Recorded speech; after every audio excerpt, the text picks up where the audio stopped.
ओम श्री गणेशाय नमः। वैशाख महीने के कृष्ण पक्ष की चतुर्थी तिथि को विकट संकष्टी चतुर्थी का व्रत रखा जाएगा। इस दिन भगवान गणेश की पूजा का विशेष महत्व माना जाता है। विघ्नहर्ता भगवान गणेश के पूजन से सभी प्रकार की विघ्न बाधाएं दूर होती हैं। इस साल 9 अप्रैल को विकट संकष्टी चतुर्थी का व्रत रखा जाएगा। आइए जानते हैं पूजा का शुभ मुहूर्त, महत्व और चंद्रोदय का समय और संकष्ट चतुर्थी व्रत की कथा। पंचांग के अनुसार चतुर्थी तिथि की शुरुआत 9 अप्रैल को सुबह 9:35 से होगी और 10 अप्रैल को सुबह 8:37 पर समाप्त हो जाएगी। संकष्टी चतुर्थी पर चंद्रमा के पूजन का विशेष महत्व माना जाता है, इसलिए चंद्रोदय के समय के अनुसार 9 अप्रैल को इसका व्रत रखा जाएगा। पूजा का शुभ मुहूर्त सुबह 9:13 से सुबह 10:48 तक है। साथ ही सुबह 10:48 से लेकर दोपहर 12:23 तक अमृत सर्वोत्तम मुहूर्त रहेगा और आप अपनी सुविधानुसार ही दोनों मुहूर्त में ही पूजा कर सकते हैं। विकट संकष्टी चतुर्थी के दिन चंद्रमा का उदय रात 10:02 पर होगा। चंद्रोदय के बाद आप अर्घ्य दे सकते हैं और फिर व्रत का पारण कर सकते हैं। पूजा विधि इस प्रकार है। वैशाख माह की कृष्ण पक्ष चतुर्थी को गणेश जी की पूजा की जाती है। इस दिन प्रातःकाल उठकर स्नान कर गणेश जी के सामने दोनों हाथ जोड़कर मन वचन कर्म से इस व्रत का संकल्प इस प्रकार करें। हे गणेश जी महाराज, मैं आपका चतुर्थी व्रत करने का संकल्प लेती हूँ। आज मैं सारा दिन निराहार रहकर आपका ध्यान करूँगी एवं संध्या को आपका पूजन कर चंद्रोदय के बाद चंद्रमा को अर्घ्य देने के बाद ही भोजन ग्रहण करूँगी। संकल्प के बाद पूरे दिन गणेश जी का ध्यान करें। संध्या काल में स्नान करें, स्वच्छ वस्त्र धारण करें, विधि पूर्वक धूप दीप अक्षत चंदन सिंदूर नैवेद्य से गणेश जी का पूजन करें। पूजन के बाद चंद्रमा का पूजन करें एवं जलार्घ्य अर्पित करें। फिर वैशाख चतुर्थी की कथा सुने अथवा सुनाएं। पूजन के बाद कमल गट्टे के हलवे से व्रत खोलें। वैशाख संकष्टी चतुर्थी व्रत कथा इस प्रकार है। एक बार पार्वती जी ने गणेश जी से पूछा कि वैशाख माह के कृष्ण पक्ष की जो संकटा नामक चतुर्थी कही गई है, उस दिन कौन से गणेश जी का किस विधि से पूजन करना चाहिए एवं उस दिन भोजन में क्या ग्रहण करना चाहिए।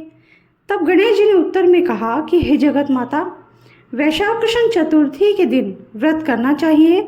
उस दिन वक्रतुंड नामक गणेश की पूजा कर भोजन में कमलगट्टे का हलवा आहार में लेना चाहिए। हे जगजननी, द्वापर युग में राजा युधिष्ठिर ने इस प्रश्न को पूछा था। तब उत्तर में भगवान कृष्ण ने कहा था कि मैं उसी व्रत का वर्णन करता हूँ, आप श्रद्धापूर्वक सुने।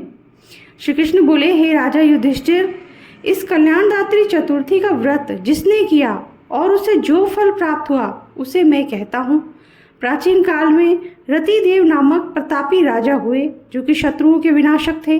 उनकी मित्रता यम कुबेर इंद्र आदि देवों से थी। उन्हीं के राज्य में धर्मकेतु नामक एक ब्राह्मण रहता था। उसकी 2 स्त्रियां थीं, एक का नाम सुशीला और दूसरी का नाम चंचला था।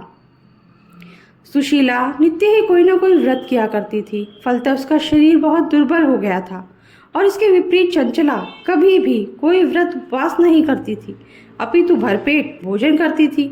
इधर सुशीला को सुंदर लक्षणों वाली एक कन्या हुई और उधर चंचला को पुत्र रत्न की प्राप्ति हुई। यह देखकर चंचला बारंबार सुशीला को ताना देने लगी, अरे सुशीला, तूने इतना व्रत उपवास करके शरीर को जर्जर बना डाला, फिर भी एक कन्या को जन्म दिया है। मुझे देख, मैं कभी व्रत के चक्कर में ना पड़कर हष्ट पुष्ट हूँ और वैसे ही बालक को जन्म दिया है। अपनी सौत का व्यंग सुशीला के हृदय में चुभने लगा। वह विधिवत गणेश जी की उपासना करने लगी। जब सुशीला ने भक्तिभाव से संकट नाशक गणेश चतुर्थी का व्रत किया तो रात्रि में गणेश जी ने उसे दर्शन दिए। गणेश जी ने कहा कि हे सुशीले, तेरी साधना से हम अत्यधिक संतुष्ट हैं। मैं तुम्हें वरदान दे रहा हूँ कि तेरी कन्या के मुख से निरंतर मोती और मूंगा प्रवाहित होते रहेंगे। हे कल्याणी, इससे तुझे सदा प्रसन्नता होगी। हे सुशीले, तुझे वेद शास्त्र वेदता एक पुत्र भी उत्पन्न होगा। इस प्रकार का वरदान देकर गणेश जी अंतर ध्यान हो गए। वरदान प्राप्ति के बाद से ही उस कन्या के मुख से सदैव मोती और मूंगा झड़ने लगे। कुछ दिनों के बाद सुशीला को एक सुंदर पुत्र उत्पन्न हुआ। कालांतर में उसके पति धर्मकेतु का स्वर्गवास हो गया। उसकी मृत्यु के बाद चंचला घर का सारा धन लेकर दूसरे घर में जाकर रहने लगी, परंतु सुशीला पति गृह में रहकर ही पुत्र और पुत्री का पालन पोषण करने लगी। लेकिन चंचला को जल्दी ही अपनी गलती का एहसास हो गया और चंचला ने सुशीला के सामने हाथ जोड़कर कहा, हे बहन सुशीले, मैं बहुत ही पापीन और दुष्टा हूँ, आप मेरे अपराधों को क्षमा कर दीजिए। इसके बाद चंचला ने भी उस कष्ट निवारक पुण्यदायक संकट नाशक गणेश चतुर्थी के व्रत को किया। गणेश जी कहते हैं कि हे देवी, पूर्व काल का पूरा वृत्तांत आपको सुना दिया। इस लोक में इससे श्रेष्ठ विघ्नहरण कोई व्रत नहीं है। श्री कृष्ण जी कहते हैं कि हे धर्मराज, आप भी विधि पूर्वक गणेश जी का व्रत कीजिए। इस व्रत को करने से आपके शत्रुओं का नाश होगा और अष्ट सिद्धियाँ और नवनिधियाँ आपके सामने करबद्ध होकर खड़ी रहेंगी और थोड़े समय में ही आप अपने राज्य को भी प्राप्त कर लेंगे। इसी के साथ आज की कथा समाप्त होती है। अगर आपको पसंद आई हो तो प्लीज़ लाइक ज़रूर कर दीजिएगा और सब्सक्राइब कीजिए चैनल को, बेल आइकन ज़रूर प्रेस कर दीजिएगा ताकि हमारी आगे आने वाली कहानियाँ भी, वीडियोस भी आप तक आसानी से पहुँच सकें। Thank you.